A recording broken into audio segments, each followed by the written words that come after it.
Welcome to the Deep Dive. Today, we're really getting into something challenging. We're setting aside maybe some comfortable assumptions about power. Yeah, we are. We're diving into one of the most, let's say, pointed critiques of organized power out there. Our subject is the state itself, and our mission really is to try and cut through some of the ideological fog that surrounds it. We want to analyze how this institution actually operates and maybe more importantly, how it survives. We're using Murray and Rothbard's Anatomy of the State as our guide today. It's a foundational piece. Right. This isn't about small policy tweaks or anything like that. It's digging into the very nature of political power. Rothbard's core idea, his thesis, is that the state isn't primarily about service or protection. Not benevolent. Not fundamentally, no. He argues it's an organization built on coercion, on exploitation. Yeah. And it survives mainly by persuading you, the individual listener, that its rule is okay, that it's legitimate, maybe even good for you. It really forces you to ask some tough questions. Questions about institutions we usually just accept. Things we're conditioned to see as necessary, maybe even, sacred in a way. And Rothbard doesn't pull any punches. He opens right up with this powerful warning. The greatest danger to the state is independent intellectual criticism. Wow, that sets a tone. It does. And when you start peeling back those layers of myth, like we're going to do today, you begin to see why he'd say that. Because if people start realizing that the state's interests might actually be opposed to their own liberty, their own ability to produce and thrive, then the whole structure starts to look pretty shaky, doesn't it? Yeah. So our goal here is clarity, intellectual clarity on what state power really is, trying to bypass that camouflage. Exactly. Think of this deep dive as a shortcut, a fast track to understanding a really profound challenge to how we normally think about government. Okay, so where do we start? Rothbard goes right for the language, doesn't he? The language used to mask reality. He does, right at the core. Let's unpack that phrase. You hear it all the time. We are the government. It sounds nice, doesn't it? Comfortable. Very comforting. It suggests that, politics is just us together. A big family meeting, deciding things mutually. But Rothbard sees that as dangerous. A myth. He sees it as the ultimate piece of ideological camouflage. Because if you truly believe we are the government, think about what that means. Okay. When the government does something, taxes you, drafts you, regulates you, it's not coercion by some ruling group anymore. Self-inflicted, something we're doing to ourselves. Exactly. It makes political dissent seem illogical, like arguing with yourself. It completely obscures the reality of who's actually giving the orders and who's being forced to obey. I see how that works. It just defangs criticism from the start. Like if the state runs up a massive debt. The line is we owe it to ourselves. Right. But as anyone paying taxes knows, it doesn't feel like that. One group is definitely being forced to pay. And often another group, politicians, bureaucrats, maybe contractors, bondholders, they're the ones getting the benefit. It's not a transaction with myself. Not at all. And Rothbard pushes this absurdity to its moral breaking point. This is probably the most jarring part of his argument for many. Go on. He uses the example of Nazi Germany. Even though that regime had democratic backing initially, A chilling point.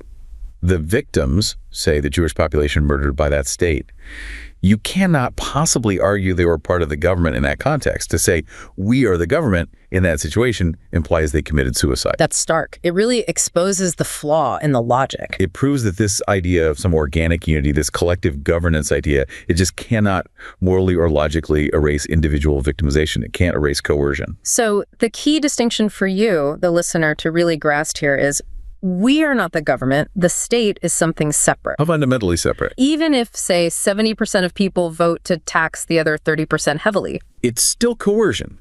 It's still, in Rothbard's view, institutionalized theft, no matter the vote count. No nice metaphor about a family gathering or a club meeting should hide that basic fact. There's a separation between rulers and ruled. And recognizing that separation is absolutely vital because it forces the next question. If the state isn't getting its money through voluntary exchange like businesses do, where does it come from?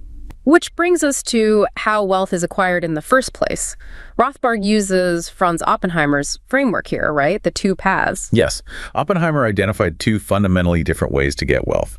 The first one he called the economic means. Okay, what's that? The economic means is Well, it's the natural way for humans, using your mind, your energy, your skills to transform resources, to produce goods, offer services. Like farming, building, inventing. Exactly. And then engaging in voluntary, peaceful exchange of property with others.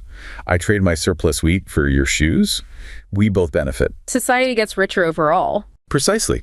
It multiplies resources. It's the path of creativity, production. It avoids what Oppenheimer called the jungle method, just fighting over what already exists. Okay, that's the economic means. Sounds like the basis of a free market cooperation. But then there's the other path. The political means. And that is? Much simpler and much darker. It's seizing someone else's goods or services by force or the threat of force. So theft. One-sided confiscation. Theft, yes. But Rothbard emphasizes it becomes institutionalized. And the crucial point is that these two means, economic and political, are antagonistic. They're opposites. You can't really do both at the same time with the same resource. You either produce, trade it, or you take it. Right. And the economic impact of the political means is, well, devastating in the long run. How so? Because the political means adds nothing to production. It just redirects what someone else has already produced. It's parasitic. It siphons wealth away from producers to, well, to the non-productive group doing the taking. And maybe even more damaging, it lowers the incentive for the original producers. Why work hard to create a surplus if you know it's likely to be confiscated? You might just produce enough to get by yourself. Exactly. So over time, the group using the political means risks destroying the source of its own income. The host weakens. That sounds like a dangerous spiral. The rulers take more, people produce less, so the rulers need even more force or ideology to keep the resources flowing from a shrinking pie. A vicious cycle, yes. Okay, so if the political means is basically theft, how does that relate to the state specifically? Is the state just organized theft? Rothbard argues yes. It's the systematization of that predatory process. It's organized predation within a specific territory. This formal definition. The state is that organization in society that attempts to maintain a monopoly on the use of force and violence over a given geographical area. The monopoly part is key. Crucial. And flowing from that, it's the only entity in society that gets its income, its revenue, through coercion, primarily taxation backed by the threat of jail, fines, or ultimately violence. Not through voluntary payments for services rendered, like every other business or individual. Correct. That is the defining characteristic. But wait, the state constantly tells us taxes are like payments for services, like club dues or insurance or paying your doctor. Rothbard must have addressed that analogy. Oh, definitely. He leans on the economist Joseph Schumpeter here, who pretty sharply dismissed that analogy. Schumpeter said it shows how far social science sometimes strays from scientific thinking. Why is the analogy flawed? It's simple, really. If you stop paying your dues to a private club, what happens? You stop getting the club's benefits, they kick you out. That's it. Right. End of transaction. But if you stop paying your taxes... Well, eventually people with guns might show up. They'll take your property or your liberty. Exactly. That fundamental difference, the presence or absence of the threat of violence for non-payment, that is coercion. To pretend taxes are just like voluntary payments is to ignore this core reality. So if the state wasn't created by some voluntary social contract, which is the story we often get, how did it actually begin, according to this view? Rothbard follows Oppenheimer again here. The theory isn't based on contract, but on conquest. Conquest? That seems stark. How does that work? Picture this classic paradigm, as Rothbard calls it. You have a conquering tribe constantly raiding a weaker farming tribe. Looting, killing, moving on. Okay, standard plunder. But eventually the smarter conquerors realize something. They're killing the goose that lays the golden eggs. Right. If everyone's dead or hiding, there's nothing left to steal next time. Precisely. So they shift tactics. They decide to settle among the conquered people. They let them live, let them keep producing. But they impose a regular annual tribute, a tax. This provides a much more stable, secure, and frankly, less strenuous source of plunder over the long run. So banditry becomes government. It transforms. That bandit chieftain, maybe in some hypothetical Ruritania, stops being just a robber. He declares himself king, establishes a sovereign government. And if his gang can hold on to that monopoly of force for a couple of generations, then those former bandits become the legitimate nobility. Their descendants inherit the right to rule and tax. The state, in this view, is the systematization of the predatory process. It turns chaotic violence into an orderly system for extracting wealth, cloaked over time in the robes of law, tradition, and legitimacy. Oh, wow. Okay, that's a very different picture of the state's origins and nature. So if the state is fundamentally this small ruling group living off the productive majority. The parasite on the host, basically. In Rothbard's analogy, yes. Their biggest long-term problem isn't just wielding force. Force is expensive. It breeds resentment. It's unstable. So what's the bigger challenge? Ideology. They absolutely must secure the active support, or at least the passive resignation, of the majority of the population. People have to believe the state's rule is legitimate or necessary or inevitable. You can't rule only by fear forever. Not efficiently, no. Now, the state can buy off some supporters. It can give subsidies, contracts, special privileges to certain groups, create vested interests who benefit directly from state power. Sure, create some eager allies. But that only buys you a minority. For the broad majority, you need something else. You need to capture their minds. You need them to consent, even if passively. And how do they achieve that? Who crafts the arguments? This is where Rothbard argues the intellectuals become absolutely critical. The opinion molders, as he calls them. Yes. Because the average person, busy with daily life, with producing and surviving, generally doesn't develop complex political theories. They tend to follow the ideas adopted and spread by the professional thinkers, writers, teachers, priests, the intellectuals. So the state needs the intellectuals to create the mythology that justifies its rule. Precisely.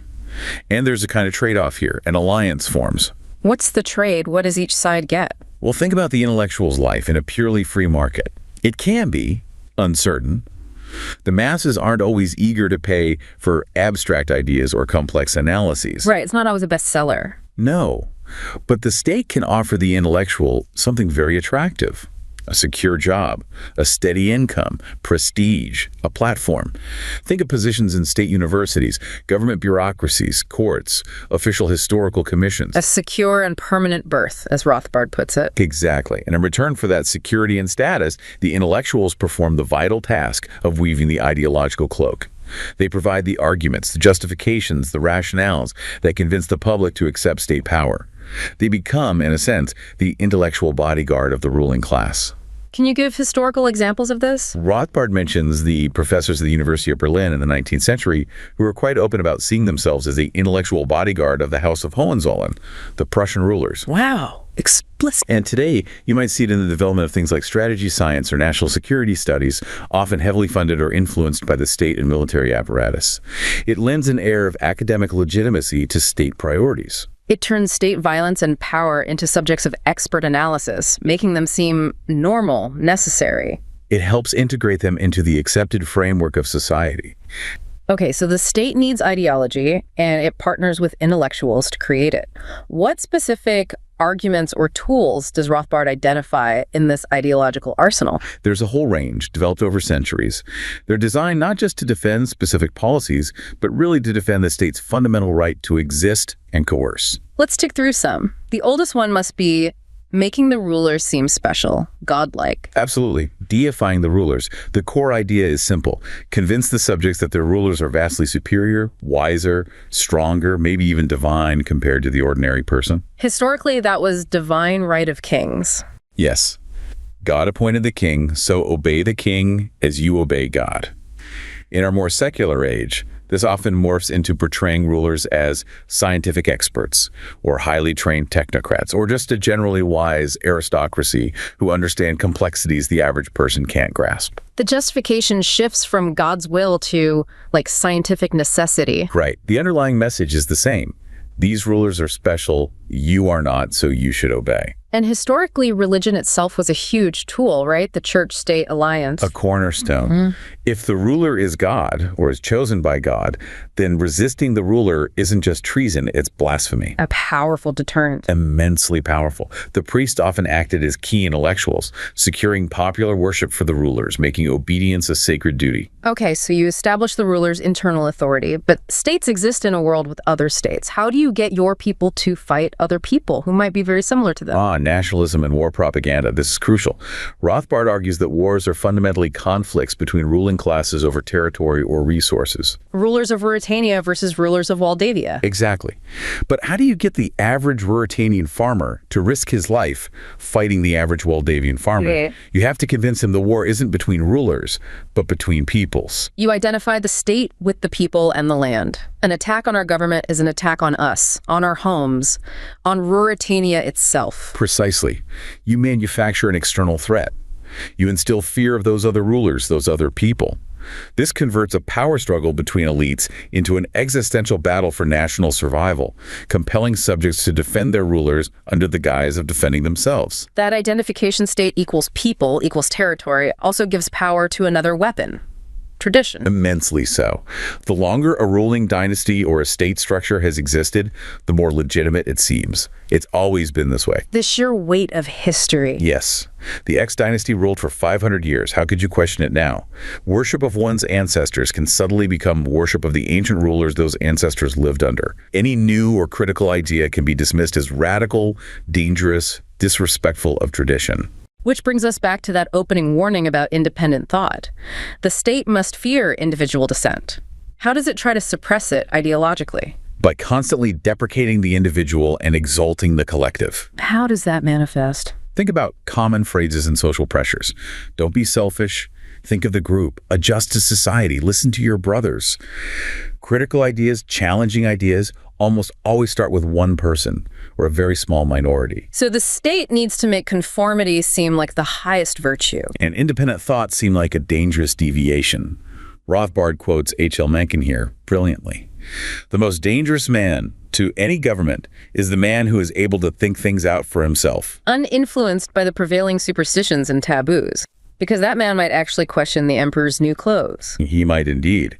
And if the state can't get active, enthusiastic support, it will absolutely settle for passive resignation, just getting people to shrug and accept things as inevitable. How do they encourage that? Through what Rothbard calls historiographical determinism. Okay, break that down. Sounds academic. It just means presenting history as if it's driven by vast impersonal forces beyond anyone's control. Inexorable laws of history, manifest destiny, divine will, even complex sociological trends. So the current government, the current taxes, the current wars, they weren't really caused by specific decisions made by specific rulers. No, according to this view, they were just the inevitable outcome of these grand, mysterious forces. If tyranny is inevitable, like death, well, what can you do? You just accept it, like death and taxes. That familiar phrase links state coercion directly to natural inevitability. Very effective propaganda. Very. And related to this, the state actively discourages people from thinking in terms of specific responsibility. That's why rulers often dislike conspiracy theories of history. Why? Because a conspiracy implies specific people planned something. Exactly. If tyranny or war or economic depression is caused by identifiable rulers making conscious choices for their own benefit, well, then people might get angry at those specific rulers. They might rise up. But if it's all just complex social forces, or if everyone is responsible, then there's no one specific to blame, no focus for indignation. People are encouraged not to look for deliberate actions or motives by those in power. This allows the state's own narrative, always citing the public good or national security, to dominate. There's also a moral dimension here, isn't there? Manufacturing guilt. Yes, a very powerful tool, especially in societies where traditional religion has maybe waned. The state steps in to define morality by attacking private success and private wealth, making profit seem like exploitation, describing private gain as unconscionable greed or crass materialism. Making people feel vaguely guilty for pursuing their own well-being. Precisely. And the constant implication is that since the private sector is selfish and greedy, resources must be taken from it and given to the morally superior public sector, the state which supposedly acts for the common good, not for profit. It's a justification for endless taxation and redistribution based on moral superiority. It paints the state as virtuous and the productive individual as inherently suspect. And finally, we circle back to science.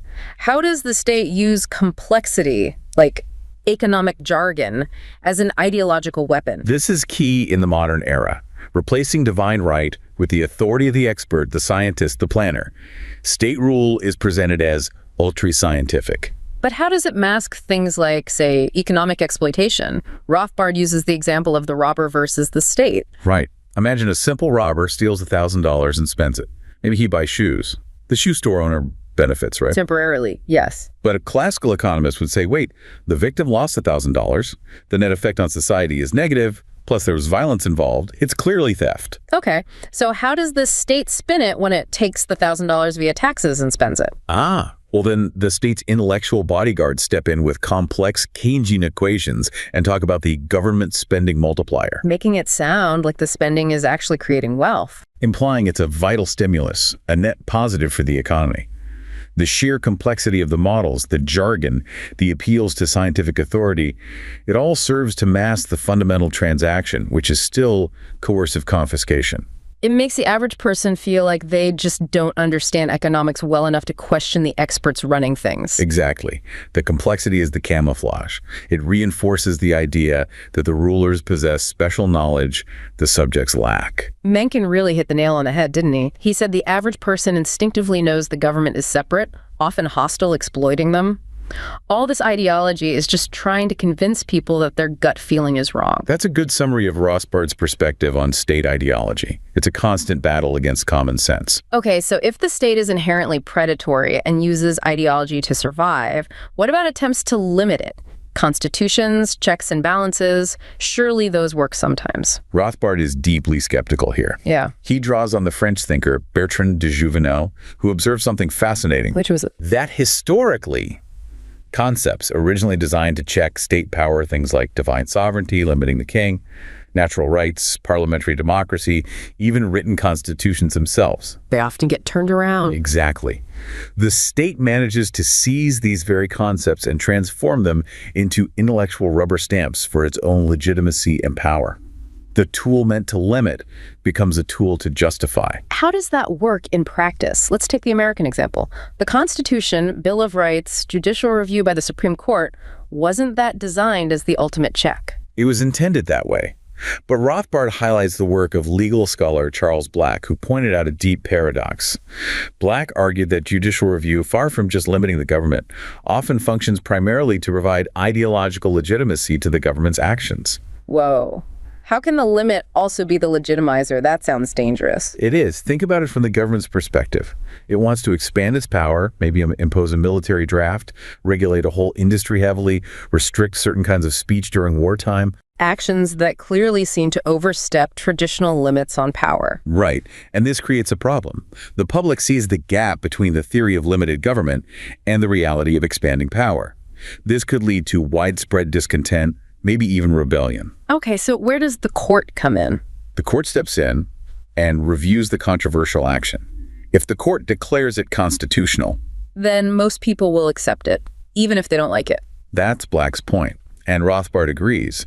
The court's verdict becomes this incredibly powerful weapon for fostering public acceptance of ever-increasing government power. The constitutional stamp neutralizes opposition. The supposed limit ends up ratifying the expansion. So the state effectively sets itself up as the judge in its own case, deciding whether its own actions are permissible. That violates a basic legal principle, doesn't it? It absolutely does. Yeah. Nemo judex in causa sua. No one should be a judge in their own cause. Black himself admitted this made achieving actual justice within such a system something of a miracle. Can you give an example of this legitimizing function? The New Deal in the 1930s is a classic case Rothbard would point to. President Roosevelt pushed for massive expansions of federal power over the economy. Initially, the Supreme Court resisted, striking down some key programs. So it acted as a check at first. Briefly. But under political pressure, the court eventually reversed course. It began upholding the New Deal legislation. By doing so, Rothbard argues, it placed the crucial affirmative stamp of legitimacy on this vast expansion of power. It ended any significant or dangerous public doubt as to the constitutional power of Congress to deal as it does with the national economy. The check didn't hold. It just delayed things and then ultimately validated the expansion. That's the core critique. The limiting mechanism became the legitimizing mechanism. This idea that constitutional limits tend to fail wasn't new, though. Rothbard draws heavily on John C. Calhoun here, right? Yes, the 19th century American political theorist. Calhoun offered a really powerful analysis of why systems of checks and balances, especially just relying on a written constitution, are prone to failure. What was Calhoun's core insight? He argued that if you have a written constitution trying to limit government power, but you leave the power to interpret that constitution in the hands of the government itself, or a branch of it like the judiciary, then the government will naturally interpret it in ways that expand its own power. Inevitably. Calhoun said the dominant party or interest group the one holding governmental power, will always favor a liberal construction of the Constitution, stretching its powers as far as possible. While the minority party, the one out of power, will argue for a strict construction, trying to limit those powers. Right. But in that unequal contest, who wins? The entity that actually holds the power to enforce its interpretation, the government. Calhoun saw this as leading inexorably to the subversion of the Constitution and the rise of effectively unlimited government power, regardless of what the document originally said. That's a pretty devastating critique. Did Calhoun offer a solution? He did. His proposed solution was the doctrine of the concurrent majority, most famously expressed as state nullification. Explain that. What is nullification? The idea was that any significant minority interest in Calhoun's context, primarily a state government, should have the power to veto or nullify a federal law it considered unconstitutional and harmful to its interests. So a state could just say, no, that federal law doesn't apply here. Essentially, yes. The goal was to give the minority a defensive check, a way to resist the potential tyranny of the national majority. It would force the federal government to seek broader consensus, rather than just imposing its will. That sounds like a stronger check. But Rothbard thought Calhoun didn't go far enough. Right. Rothbard respected Calhoun's analysis, but saw a flaw in stopping the veto power at the level of the state government. Why is that a flaw? Because state governments are still states. They still operate by coercion within their own borders, and they have their own institutional interests. Which might align with the federal government's interests rather than the individual citizens. Exactly. Rothbard pointed out that federal and state governments can, and often do, form mutually profitable alliances for the joint exploitation of the citizenry. Think about federal grants that induce states to enforce federal mandates. Both levels of government gain power or funding, often at the expense of the individual taxpayer or the regulated person. The state veto doesn't protect the individual from that kind of collusion. So if the ultimate goal is protecting individual rights from any government coercion, where does Calhoun's logic lead if you follow it consistently? Rothbard argues it leads inevitably to the individual. If a state has the right to nullify or secede to protect its interests, as Calhoun implied, then logically, to protect individual rights, every individual must have the right to veto state actions that affect them. Individual nullification, or even individual secession. That's the end point of the logic, Rothbard contends. The unanimity principle. Anything less still leaves the individual subject to the coercive will of some collective, whether it's a national majority or a state majority. It brings the argument right down to the fundamental right of self-ownership versus the claims of the state. Okay, this whole line of argument, the state as coercion, its ideological defenses, its tendency to break limits, seems to bring us back to an economic point. Rothbard sees the state as fundamentally anti-capitalist. Yes, inherently so. Despite sometimes aligning with certain business interests, its fundamental nature is opposed to genuine private capital accumulation. Why? Because of how it gets its revenue. Precisely. The state lives by compulsory confiscation of private capital, whether it's through direct taxation or indirectly through inflation, which devalues private savings, or through coercive borrowing that crowds out private investment. Its existence depends on diverting resources away from the productive voluntary sector, the economic means. So its expansion always comes at the expense of the private economy. It has to. The political means, coercion, feeds off the economic means, production. They are, at their core, antagonistic forces. This is where Rothbard famously flips the Marxist view, isn't it? Marxists often say the state is just the tool of the capitalist class, the executive committee of the bourgeoisie. Right. Rothbard argues the complete opposite. He says the state itself constitutes the ruling caste. And this caste, because it lives by the political means, is in permanent opposition to genuinely private capital, which operates by the economic means. So the state isn't the servant of capitalists, it's a separate entity preying on them and everyone else. That's his argument. He again cites du Juvenal, who said something quite striking. Whether power calls itself socialist or whether it is not, power must always be at war with the capitalist authorities and despoil the capitalists of their accumulated wealth. In doing so, it obeys the law of its nature. Wow. So that drive to control and confiscate private wealth isn't just a policy choice, it's baked into the state's DNA. According to this analysis, yes, it's the fundamental law of its nature. Okay, if the state is this predatory entity focused on its own survival and expansion, what does it fear most? What keeps the ruling caste up at night? Rothbard identifies two fundamental threats to any state's existence. Which are? 1, conquest by another, rival state. 2, revolution from within being overthrown by its own subjects. And its reaction to these threats tells us a lot about its priorities, especially the threat of war or conquest. Absolutely. This is where the famous phrase by Randolph Bourne comes in. War is the health of the state. Why is war so good for state power? Because war allows the state to push its power to the absolute maximum. Under the banner of defense, national emergency, survival, it can impose measures that would face huge resistance in peacetime. Like what? Massive taxation, huge public debt, conscription, forcing people into military service, centralization of power, silencing dissent, controlling the economy. War provides the perfect excuse for tyranny. And these expanded powers, do they disappear once the war is over? Rarely completely. Rothbard argues war almost always leaves a permanent legacy of increased state burdens on society. Power, once gained by the state, is very seldom given back willingly or entirely. The ultimate irony, or maybe the ultimate proof of the state's nature, is conscription, isn't it? The state forces you to defend yourself, while simultaneously denying you any right to defend yourself against its act of forcing you into servitude. It lays bare the state's claim to own its subjects. We can also gauge the state's real priorities by looking at what it considers the most serious crimes, right? Yes, that's a great test. If the state were truly just a benevolent service provider, like a private security agency you hired, what crimes would it focus on most intensely? Crimes against me, the client. Murder, robbery, assault, fraud, directed at private citizens and their property. Exactly. But is that what we observe in reality? Where does the state typically deploy its most significant resources and harshest penalties? It often seems to be crimes against the state itself. Precisely. Treason challenging the state's existence. Desertion or draft evasion, refusing the state's demand for military service. Assaulting a tax collector or a police officer, attacking the state's agents. Counterfeiting its money. A huge one. Directly challenging its monopoly on currency. And of course, in the modern era, income tax evasion.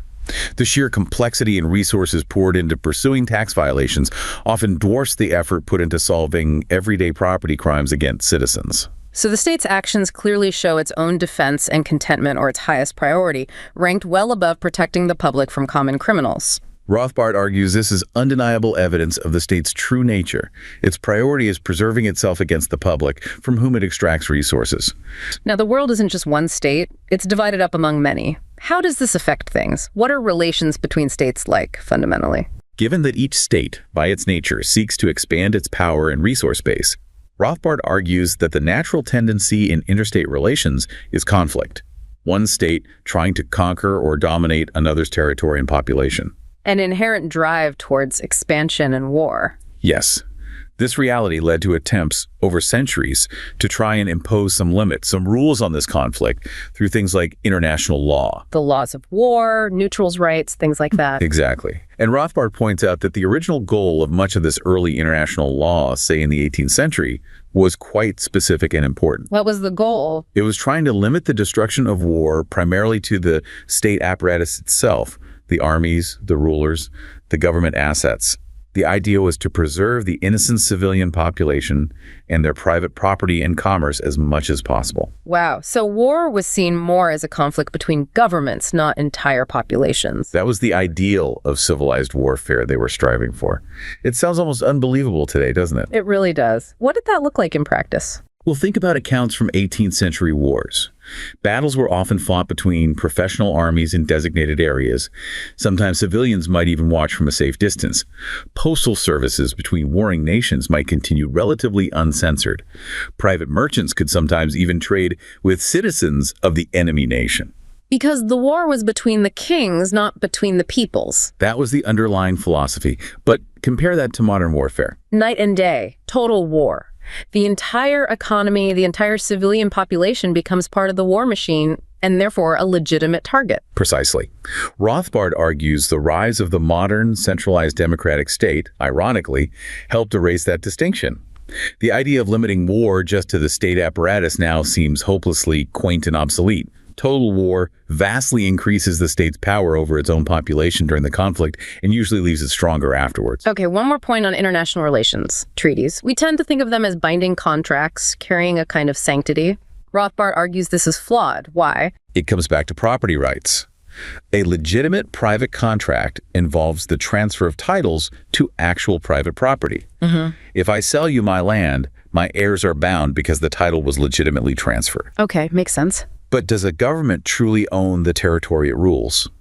Does it own the people living there in the same way you own your house? Rothbard would clearly say no. It controls them coercively, but doesn't own them. Exactly. Therefore, if one government signs a treaty, say, ceding territory to another government under duress or incurring a massive debt, it's acting as a temporary ruler, not as a legitimate property owner transferring title. So a later government, or the people themselves, shouldn't necessarily be bound by that treaty. Rothbard argues they shouldn't be. If the government of Ruritania is forced to give half its land to Waldavia, why should future generations of Ruritanians or a future Ruritanian government be eternally bound by that coerced agreement? It wasn't a transfer of legitimate property. Treaties, in this view, aren't sacred contracts. They're more like temporary agreements or truces between competing gangs, liable to change when the balance of power shifts. That certainly puts international agreements in a different light. So pulling all these threads together, Rothbard offers a way to view the sweep of human history. He borrows a concept from Albert J. Nock, framing history as a kind of race. A race between what? Between what Nock called social power and state power. Okay, define those terms again for us. Social power is basically human creative energy. It's our ability to understand and transform nature, to produce wealth, to cooperate peacefully through voluntary exchange. It's everything that improves living standards and increases human well-being. Think science, invention, trade, art. The positive, productive forces. And state power. That's the opposite. It's the coercive, parasitic power over other humans. It's the power that drains the fruits of social power through taxation, regulation, war. It doesn't create. It confiscates and consumes. In history is a race between these two. How does that play out? Rothbard argues we see a recurring pattern. There are periods where social power surges ahead. Think of the 17th through 19th centuries in the West with the Enlightenment, the Industrial Revolution. You get huge increases in freedom, productivity, living standards, but then state power manages to catch up. It finds ways to infiltrate these new areas of freedom and productivity, to tax them, regulate them, control them. It starts to cripple and confiscate the gains made by social power. And Rothbard saw the 20th century largely as a period where state power gained the upper hand. Very much so. Marked by world wars, the rise of totalitarianism, massive economic centralization, huge increases in taxation and debt.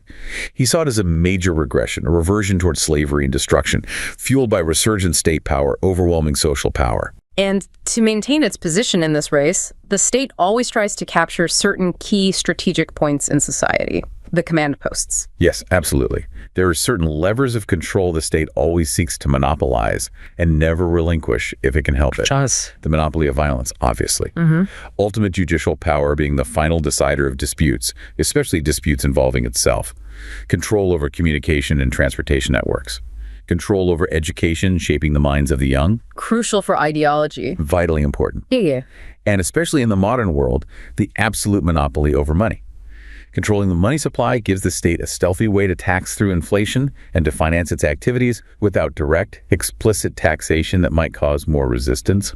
So where does this leave us? We've journeyed through Rothbard's anatomy of the state, seeing it as coercive, predatory, surviving on ideology, constantly expanding, co-opting limits. And we've seen his argument that basically all the methods tried over centuries to limit the state constitutions, separation of powers, judicial review, have ultimately failed.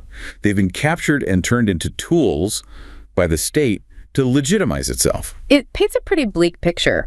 Rothbard concludes that the problem of the state is as far from solution as ever. He does. The first absolutely necessary step, in his view, is simply intellectual clarity.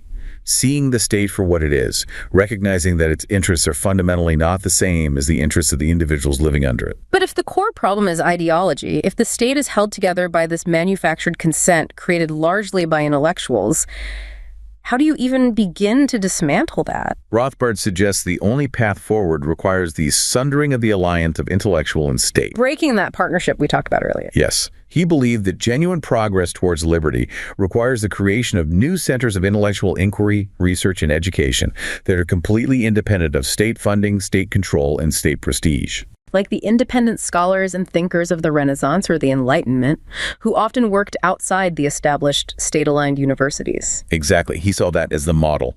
Until you have truly independent intellectual voices challenging the state's foundational myths, questioning his legitimacy at the root, the ideological supply line that sustains state power will remain intact. Severing that alliance is the necessary first step towards solving the state question. So that leaves you, our listener, with a pretty profound challenge, doesn't it? It suggests that the ultimate limit on state power might not be found in political processes or legal documents, but rather in the widespread, independent intellectual courage of individuals to really examine the nature of the state, to see through the ideological camouflage, and to withdraw their consent from its claims. And that brings us to one final provocative thought for you to consider, building on everything we've discussed from Rothbard. If every state, by definition, obtains its essential revenue through coercion, through the political means, and if that coercive political means is inherently parasitic upon and antagonistic to the productive economic means, then can a state ever truly act in a way that is compatible with maximizing genuine human liberty and economic flourishing? Or is its very existence, its very DNA, fundamentally opposed to those goals? That's the deep, unsettling question Rothbard's Anatomy of the State forces us to confront. Well, that's about all the time we have. You've been listening to The Deep Dive from Wake Up and Smell the Freedom, where ideas percolate. Thanks for joining us as we continue to explore the ideas that shape liberty and continue to shape us today. Remember, the pursuit of liberty begins with understanding, and understanding begins with asking the right questions. Until next time. See you next time.